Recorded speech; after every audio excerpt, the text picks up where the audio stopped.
Свобода, свобода, свобода. Такая энергия течет у людей, рожденных 5, 14 и 23 числа любого месяца. Число сознания 5, мы говорим. При этом у них есть мощная энергия коммуникации. Эти люди отличные переговорщики. У них есть заложена энергия торговли, бизнеса и могут масштабировать все, что угодно в этом мире. Это их сильная сторона.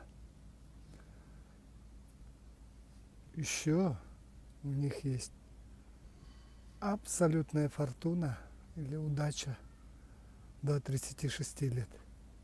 Берегите свое сердце, у вас очень тонкая сердечная чакра.